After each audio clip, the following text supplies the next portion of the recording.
Hi hello ನಮಸ್ಕಾರ, ನಿಮಗೆಲ್ಲರಿಗೂ ಸ್ವಾಗತ ಶ್ರೀಶಾ ಅಡುಗೆ ಮನೆಗೆ. ಇವತ್ತು ನಾನೊಂದು ಕೇಕ್ ಡಿಸೈನ್ನ ಕಂಪ್ಲೀಟಾಗಿ ರೆಡಿ ಮಾಡ್ತಾ ಇದ್ದೀನಿ. ಆದರೆ ಇದರಲ್ಲಿ ಕೆಲವೊಂದು ಟಿಪ್ಸ್ಗಳನ್ನು ಇದರಲ್ಲಿ ಹೇಳ್ಕೊಡ್ತಾ ಇದ್ದೇನೆ. ಅದೇ ಥರ ಕೆಲವೊಂದು ಟೆಕ್ನಿಕ್ಸ್ ಕೂಡ ಇದೆ, ಕಡಿಮೆ ಕಲರ್ ಯೂಸ್ ಮಾಡುವಂಥ. ಅದೇ ರೀತಿಯಾಗಿ ಈ ಕೇಕ್ನ ಕಂಪ್ಲೀಟ್ ಮಾಡ್ತಾ ಇದ್ದೇನೆ ಅನ್ನೋದನ್ನು ನೀವು ಡೀಟೇಲಾಗಿ ಈ ವಿಡಿಯೋಲಿ ನೋಡ್ಬೋದು. ಹಾಗಾದರೆ ಈ ಕೇಕ್ನ ಯಾವ ರೀತಿ ಮಾಡಬೇಕು ಅನ್ನೋದನ್ನು ಡೀಟೇಲಾಗಿ ನೋಡೋಣ ಬನ್ನಿ. ಹಾಗಾದರೆ ನನ್ನ ವಿಡಿಯೋ ಇಷ್ಟವಾದರೆ ಲೈಕ್, ಶೇರ್, ಸಬ್ಸ್ಕ್ರೈಬ್ನ ಮಾಡೋದನ್ನು ಮರಿಬೇಡಿ. ಎಲ್ಲಕ್ಕಿಂತ ಮೊದಲಾಗಿ ನಾನು ಇಲ್ಲಿ ರಸ್ಮಲೈ ಫ್ಲೇವರಲ್ಲಿ ಕೇಕ್ನ ರೆಡಿ ಮಾಡ್ತಾ ಇರೋದ್ರಿಂದ ಇಲ್ಲಿ ಸ್ಪಾಂಜ್ನ ರೆಡಿ ಮಾಡಿದ್ದೇನೆ. ಒಂದು ವೇಳೆ ನಿಮಗೆ ಸ್ಪಾಂಜ್ ಯಾವ ರೀತಿ ಮಾಡಬೇಕನ್ನೋ ಆ ವಿಡಿಯೋ ಬೇಕಂದರೆ ನೀವು ನನ್ನ ಚಾನಲ್ ಪೇಜ್ಗೆ ಹೋಗಿ ನೋಡ್ಬೋದು. ಎಷ್ಟೋ ವಿಡಿಯೋಸ್ಗಳಿವೆ. ಆ ವಿಡಿಯೋಸ್ಗಳಲ್ಲಿ ನಾನು ಕಂಪ್ಲೀಟಾಗಿ ಸ್ಪಾಂಜ್ ಯಾವ ರೀತಿ ಮಾಡಬೇಕನ್ನೋದನ್ನು ಡೀಟೇಲಾಗಿ ವಿಡಿಯೋನ ಮಾಡಿದ್ದೇನೆ. ಇವಾಗ ನೋಡಿ, ಈ ರೀತಿ ಸ್ಪಾಂಜ್ ಮಾಡಿದ ನಂತರ ಇದರ ಮೇಲಿರುವಂಥ ಸ್ಕಿನ್ ಅಂದರೆ ಇಲ್ಲಿ ನೋಡಿ, ಇದರ ಮೇಲಿನ ಲೇಯರ್ ಇರುತ್ತೆ ಅಲ್ವ, ಅದನ್ನು ಕಟ್ ಮಾಡಿ ತೆಗೆದು ಆಮೇಲೆ ಇದರ 3 ಲೇಯರ್ಸ್ ಆಗಿ ಕಟ್ ಮಾಡ್ತಾ ಇದ್ದೀನಿ. ಫಸ್ಟ್ ಲೇಯರ್ ಕೂಡ ಈ ರೀತಿಯಾಗಿ ಕಟ್ ಮಾಡಿ, ಈ ಸೆಕೆಂಡ್ ಲೇಯರ್ ಕೂಡ ಇದೇ ರೀತಿಯಾಗಿ ನಾವು ಕಟ್ ಮಾಡ್ಕೋಬೇಕು. ಇದೇ ರೀತಿಯಾಗಿ 3 ಲೇಯರಲ್ಲಿ ನಾನು ಕೇಕ್ನ ಕಟ್ ಮಾಡಿದ್ದೇನೆ. ಈ ರೀತಿಯಾಗಿ 3 ಲೇಯರಲ್ಲಿ ಕೇಕ್ನ ಕಟ್ ಮಾಡಿದ ನಂತರ ಇವಾಗ ನಾವು ಇದನ್ನು ಕ್ರಮ್ ಕೋಟಿಂಗ್ ಮಾಡ್ಕೋಣ. ಎಲ್ಲಕ್ಕಿಂತ ಮೊದಲಾಗಿ ನಾವು ಈ ರೀತಿಯಾಗಿ ಟರ್ನ್ ಟೇಬಲ್ನ ಕ್ಲೀನ್ ಮಾಡ್ಕೋಬೇಕು. ಒಂದು ವೇಳೆ ನೀವು ಬಿಗಿನರ್ಸ್ ಇದ್ದರೆ ಕ್ರೀಮ್ ಯಾವ ರೀತಿ ಪೈಪಿಂಗ್ ಬ್ಯಾಗಲ್ಲಿ ತುಂಬಬೇಕು ಅನ್ನೋದು ಕೆಲವೊಬ್ಬರಿಗೆ ಗೊತ್ತಿರೋದಿಲ್ವಲ್ವ. ಅದೇ ರೀತಿಯಾಗಿ ಈ ವಿಡಿಯೋಲಿ ಹೇಳ್ಕೊಟ್ಟಿದ್ದೇನೆ.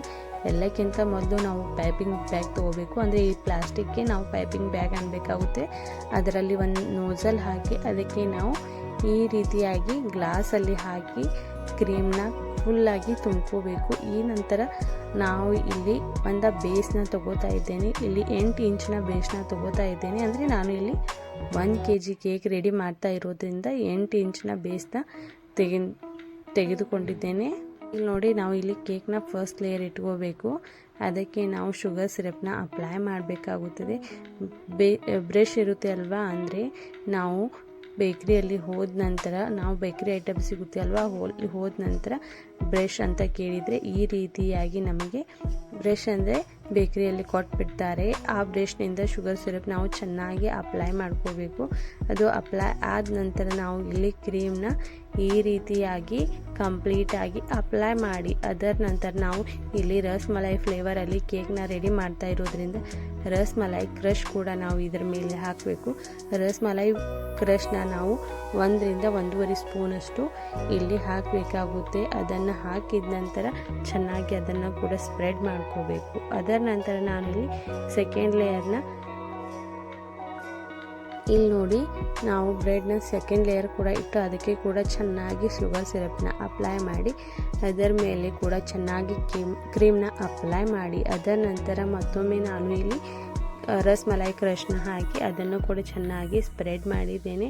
ಅದೇ ರೀತಿಯಾಗಿ ಬ್ರೆಡ್ನ 3ನೇ ಲೇಯರ್ ಇರುತ್ತೆ ಅಲ್ವಾ, ಇದರ ಮೇಲೆ ಇಟ್ಟು ಅದಕ್ಕೆ ಕೂಡ ನಾವು ಶುಗರ್ ಸಿರಪ್ನ ಚೆನ್ನಾಗಿ ಅಪ್ಲೈ ಮಾಡಬೇಕಾಗುತ್ತದೆ.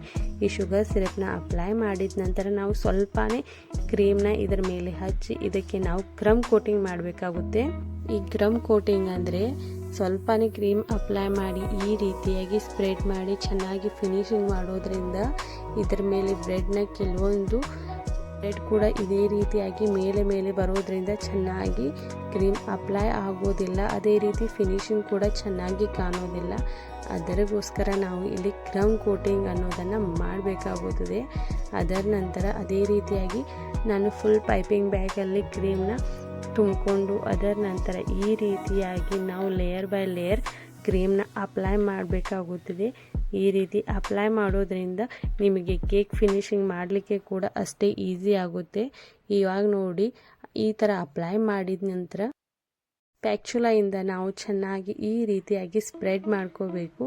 ಇದು ಚೆನ್ನಾಗಿ ಸ್ಪ್ರೆಡ್ ಆದ ನಂತರ ಸ್ಕ್ರ್ಯಾಪರ್ ತೆಗೆದುಕೊಂಡು ಅದರಿಂದ ಕೂಡ ನಾವು ಈ ರೀತಿಯಾಗಿ ಫಿನಿಶಿಂಗ್ ಮಾಡ್ತಾ ಹೋದರೆ ಅಷ್ಟೇ ಚೆನ್ನಾಗಿ ಫಿನಿಶಿಂಗ್ ಕೂಡ ಬರುತ್ತೆ. ಇವಾಗ ನೋಡಿ, ನೀವು ಫಸ್ಟ್ ಟೈಮ್ ಕೇಕ್ ಮಾಡ್ತಾ ಇದ್ರೆ ಇದು ನಿಮಗೆ ಸ್ವಲ್ಪ ಡಿಫಿಕಲ್ಟ್ ಆಗ್ಬೋದು.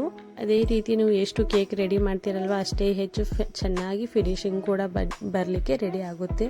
ಇವಾಗ ನೋಡಿ, ಇದೇ ಸ್ಕ್ರ್ಯಾಪರ್ ಮೇಲೆ ಸ್ವಲ್ಪನೇ ಕ್ರೀಮ್ ತೆಗೆದುಕೊಂಡು ಅದರ ಮೇಲೆ ಪಿಂಕ್ ಕಲರ್ ಸ್ವಲ್ಪ 2-3 ಡ್ರಾಪ್ ಹಾಕಿ ಈ ರೀತಿಯಾಗಿ ನಾನು ಕ್ರೀಮ್ನ ಅಪ್ಲೈ ಮಾಡ್ತಾ ಇದ್ದೇನೆ. ಇದರಿಂದ ಕೆಲವೊಬ್ಬರಿಗೆ ಫುಡ್ ಕಲರ್ ಹೆಚ್ಚಾಗಿ ಇಷ್ಟ ಇರೋದಿಲ್ಲ, ಇನ್ನು ಕೆಲವೊಬ್ಬರಿಗೆ ಆ ಕಲರ್ ಹೆವಿಯಾಗಿ ಬೇಡಾಗಿರುತ್ತೆ ಅಲ್ವಾ, ಅವರಿಗೆ ಈ ರೀತಿಯಾಗಿ ಸ್ವಲ್ಪನೇ ನೀವು ಕ್ರೀಮ್ ಅಪ್ಲೈ ಮಾಡಿದರೆ ಮೇಲಷ್ಟೇ ಕಾಣಲಿಕ್ಕೆ ನಿಮಗೆ ಕಲರ್ಫುಲ್ಲಾಗಿ ಕೇಕ್ ಕೂಡ ರೆಡಿ ಆಗುತ್ತೆ. ಅದೇ ರೀತಿ ಹೆಚ್ಚಾಗಿ ಕಲರ್ ಕೂಡ ಅಪ್ಲೈ ಆಗಿರೋದಿಲ್ಲ. ಅದರ ನಂತರ ಇದೇ ಸ್ಕ್ರ್ಯಾಪರ್ನಿಂದ ನಾನು ಈ ರೀತಿ ಲೇಯರ್ ಆಗಿ ಡಿಸೈನ್ನ ರೆಡಿ ಮಾಡಿದ್ದೇನೆ. ಈ ರೀತಿಯಾಗಿ ಲೇಯರ್ ರೆಡಿ ಮಾಡಿದ ನಂತರ ನಾವು ಕೇಕ್ ಮೇಲೆ ಹಚ್ಚಲಿಕ್ಕೆ ನ್ಯೂಟ್ರಲ್ ಜೆಲ್ ಅಂತ ಸಿಗುತ್ತೆ ಅಲ್ವಾ, ಅದಕ್ಕೆ ನಾವು 2 ಸ್ಪೂನಷ್ಟು ತೆಗೆದುಕೊಂಡು ಅದಕ್ಕೆ ಯೆಲ್ಲೋ ಕಲರ್ ಫುಡ್ ಕಲರ್ ಹಾಕಿ ಅದನ್ನು ಈ ರೀತಿ ಮಿಕ್ಸ್ ಮಾಡಿ ನಾವು ಈ ರೀತಿಯಾಗಿ ಮೇಲೆ ಅಪ್ಲೈ ಮಾಡೋದ್ರಿಂದ ಎಷ್ಟು ಚೆನ್ನಾಗಿ ಕಾಣಲಿಕ್ಕೆ ಕೂಡ ಚೆನ್ನಾಗಿ ಬರುತ್ತೆ, ಅದೇ ರೀತಿ ಅಷ್ಟೇ ಟೇಸ್ಟಿ ಕೂಡ ಆಗಿರುತ್ತೆ.